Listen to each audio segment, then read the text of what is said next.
पण आज दोन व्यक्ती आमच्या बरोबर नाही आहेत. आदरणीय अरुण साहेब जगताप, त्याचबरोबर आदरणीय शिवाजीराव कडेले साहेब, ह्या दोघांच्या उपस्थितीमध्ये हा आजचा कार्यक्रम पार पडत आहे.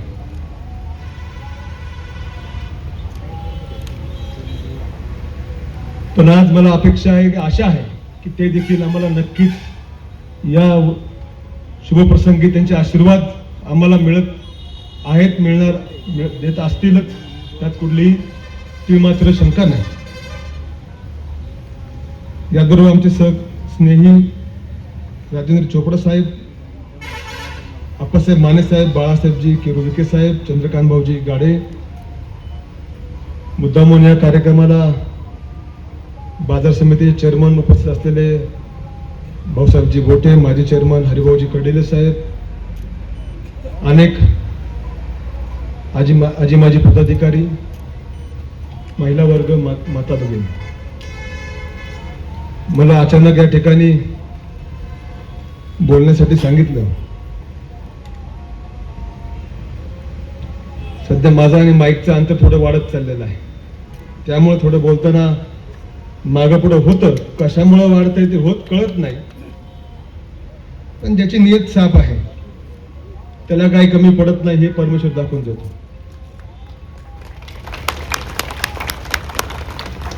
आमच्या परिवाराच्या जीवन सुरुवातीपासून या ठिकाणी उपस्थित असलेले विनायकजी देशमुख साहेब, ते देखील या ठिकाणी उपस्थित आहेत, त्यांचे देखील मी स्वागत करतो. आजचा कार्यक्रम खऱ्या अर्थाने मागच्या काही काळापासून जे काही घडत होतं, काय घडत होतं त्या खोडात आम्हाला जायचं नाही. पण एक सांगतो, व्यवसायावरती आमची निष्ठा आणि प्रामाणिकपणा जो आमच्या आई वडिलांनी आम्हाला घालून दिला, व्यवसाय करत असताना जी सचोटी त्यांनी सांभाळली. काय करत होते वडील? स्वतः किचन मध्ये काम करायचे.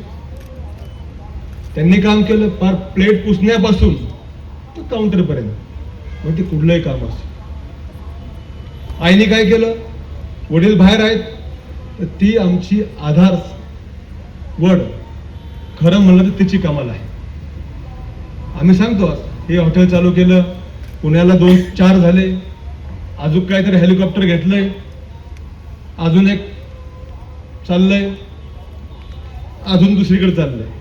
सगळं कालांतराने येईल, पण या मागचा बॅकबोन जी आधार माया असते ना, आधार वड, आधार माया, ती आमची आई. आम्ही कुठं जरी असलो, बाबा तू जेवला का, तू काय करतो, भाऊ कुठं जरी असले, तुम्ही कधी जेवायला येणार आहे, ही आधार माया. ती आधार माया होती म्हणून आम्ही हे सगळं करू शकलो. आणि ती सचोटी भाऊंनी दाखवली, फक्त एकट्यापुरती ठेवली नाही. आम्हाला 3 भावांना सांगितलं की तुम्ही मालक जरी असलात, एक काम केलं पाहिजे, तुम्हाला वॉश बेसिन साफ कसं करायचं, मोरीमध्ये भांडे कसे साफ करायचे ते देखील कळलं पाहिजे. भांड्याला लिक्विड कुठलं वापरायचं आणि किती वेळात भांडं साफ करायचं हे आम्ही शिकलो. त्याचा परिणाम काय? ह्या व्यवसायामध्ये बारीक बारीक सचोटी तर मालकाला कळलं तर कर्मचारी आणि कामगार तुम्हाला फसू शकत नाही. आजकाल आपण पाहतो मालक काउंटरवरती बसतो, पाठीमागे काय झालं त्याला कळतच नाही. पण आमच्या वडिलांनी काउंटरला यायला आम्हाला 4 वर्ष लावले, 5 वर्ष लावले, काहींना 7 वर्ष लावले. पहिलं काम शिका. म्हणून आज उद्योग व्यवसायामध्ये संदीप उद्योग समूह आज फक्त भारतामध्ये नाही, येणाऱ्या काळामध्ये कुठं कुठं दिसेल ही आमची पुढची पिढी ठरवणारच आहे, त्याने ठरवलं आहे. पण हा व्यवसाय करत असताना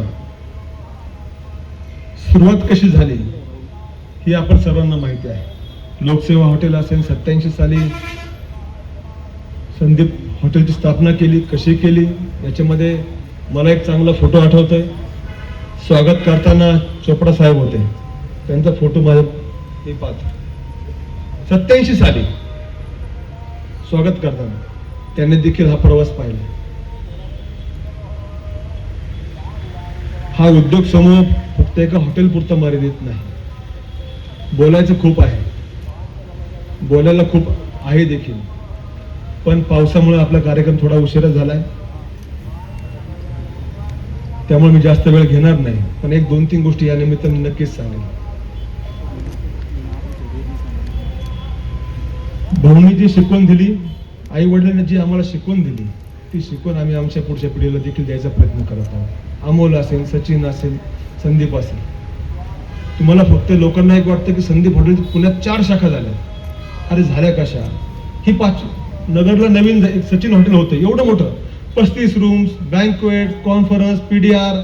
अरे करतात तरी काय? मग यांना कसं तरी मागं कसं वळता येईल ते चालू असतं. पण मी सांगितलं ना, नियत साथ परमेश्वर आपके साथ. आमची नियत साथ आहे. हे करत असताना व्यवसायामध्ये मी आजकालच्या युवा पिढींना फक्त एकच सांगेन, मालक होऊन चालत नाही, आधी कामगार व्हावं लागतं. कामगार झाला तरच मालक कायमस्वरूपी टिकतो. आता तो देखील लवकरच 7-12 विकून दुसऱ्याच्या घरी कामाला जातो. ही अनेक उदाहरणं समाजामध्ये आपण पाहतो, दिसतो. दुसरं एक समाज मुद्दा म्हणून या ठिकाणी सांगायचं आहे की आज संदीप उद्योग समूह, hotel Sachin, Udayanraje palace, hotel Sandeep, Sandeep global, ॲग्रीमध्ये आहे, एव्हिएशनमध्ये देखील चांगल्या प्रतीने काम करत आहोत.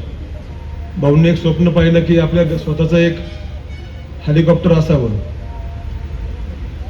ते काम स्वप्न आम्ही तिन्ही भावंडांनी पूर्ण करत असताना माझी सर्व पिढीला विनंती आहे की जे आपल्या आई वडिलांचं स्वप्न आहे ते आपण देखील आपलं कर्तव्य समजून पार पाडलं पाहिजे.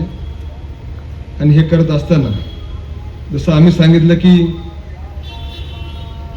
भाऊंच्या आमच्या परिवाराच्या बॅकबोन आमचे मातोश्री, तसं आमच्या देखील तिघांच्या बॅकबोन सक्षमपणे आमच्या पाठीशी उभे असल्यामुळं संकटाला आम्ही कुठल्या घाबरत नाही. फक्त एकच सांगतो, खोटं करत असताना कुठपर्यंत खोटं करायचं, कुठपर्यंत एखाद्याला दाबायचं, याचा देखील विचार केला पाहिजे. त्याचा गैरफायदा किती घ्यायचा याचा देखील विचार केला पाहिजे. समोरचा 2 पावलं मागं सरकतोय, मग आणखी त्याला सरकवा. आम्ही घाबरत नाही, कारण नीतिमत्ता साफ. आज 2020 साली जेव्हा कोविड आला, काय अवस्था होती? लोकांना वाटतं हॉटेल उभं केलंय. अरे आम्ही तिन्ही भावांनी 20-20, 15-15 हजार रुपयाच्या फोनवरती ऑर्डर घेतल्या, फ्लॅटमध्ये बसून. दादू साहेब या ठिकाणी साक्षीदार आहेत. आमचे काही लोकांनी त्यांना फोन जायचे, साहेब पुढं काही ऑर्डर, काही जेवण मागायचं नगर संदीपवरून. कोणी 10,000ची ऑर्डर द्यायचं, कोणी 20,000ची ऑर्डर द्यायचं. 2020 सालची गोष्ट. मग हे देखील काम आम्ही केलं. हे करत असताना अनेक वेळा अडचणी आल्या, शब्द सांगू शकत नाहीत. कुणी काय अडचणी आणल्या. बालगंधर्व हॉटेल चालू करायचा प्रयत्न झाला, त्याला बंद करायचा अनेकांनी प्रयत्न केला, त्याला बदनाम करायचा प्रयत्न केला. आम्ही थांबलो नाही. नगरपट्टा झाला, चंदननगर झालं, आज पुनवळे आहे, सचिन हॉटेल आहे.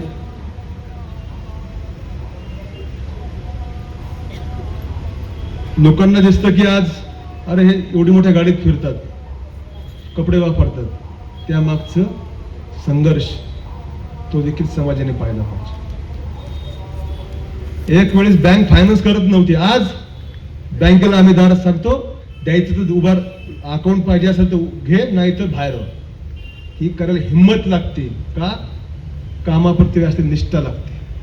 निष्ठा नसेल काय होत नाही. 2000 बँक आम्हाला या ठिकाणी आदरणीय भाऊंनी आम्हाला सांगितलं की खरी बँक शिकवली आम्हाला मुकुंद गायसर सरांनी. गायसर सर, गुंदेज सर या ठिकाणी आहेत. बँकेचा कारभार, व्यवसाय कसा करायचा. 2000 साली किसान दूध संघाच्या माध्यमातून वाटचाल केली. त्या ठिकाणी कर्ज भेटत नव्हतं. इकून तिकून काहींनी मदत केली, कर्ज भेटलं, व्यवसाय सुरू झाला, किसान सुरू झालं. मग एक एक रोलिंग मिल आली गेली, संदीप हॉटेल मोठं होत गेलं. राजकारणामध्ये थोडे सुगीचे दिवस आले. काय झालं ते पुढचा विषय. परत 2020 साली सेकंड टर्म सुरू झाली व्यवसायामध्ये, ती आज आपल्या सर्वांसमोर आहे. म्हणून मी सांगितलं एकच, बोलायला खूप आहे, विषय खूप आहेत, वेळ झालेला आहे. आम्ही तिन्ही भाऊ आपल्या सर्वांना एकच सांगू शकतो आजच्या निमित्ताने की आपण दाखवलेला विश्वास, जो आमच्या आईवडिलांनी आम्हाला मिळवून दिला समाजाच्या माध्यमातून, समाजामध्ये कसं वागायचं, कसं राहायचं, आजच्या निमित्ताने एवढंच सांगतो की त्या विश्वासाला कधीही तडा जाऊन देणार नाही.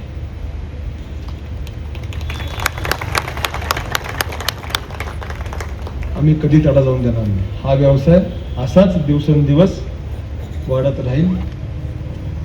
अनेक माझे मित्र या ठिकाणी पुण्यावरून आलेत, काही मुंबईवरून आलेत, काही आमचे सहकारी नगरमध्ये देखील आहेत. आणि या ठिकाणी आल्यानंतर बऱ्याच दिवसांनी आपल्या सर्वांमध्ये आलो, चेहरे पाहिले का काही काही आठवणी जाग्या होतात संतोष. मग जरा थोडं मागं पुढं होतं मग बोलताना. असो, जास्त काही वेळ घेणार नाही. आदरणीय नामदार साहेब, विखे साहेब आज या ठिकाणी, त्यांना नागपूर या ठिकाणी कार्यक्रम असल्यामुळं मी त्यांना, नामदार साहेबांना विनंती केली होती की साहेब आपण, त्यांनी कबूल देखील केलं होतं, पण अचानक मुख्यमंत्री महोदयांबरोबर त्यांचे महत्त्वाचा कार्यक्रम असल्यामुळे त्यांनी मला सांगितलं की संदीप, मी आत्ता येऊ शकत नाही, पण मी नंतर तुझ्या कार्यक्रमात भेट द्यायला येईल. असे आदरणीय नामदार राधाकृष्ण विखे साहेब पाटील साहेब यांचे देखील मी आभार मानतो. आणि याचबरोबर या ठिकाणी उपस्थित झालेले श्रीरामपूर मतदारसंघाचे माझे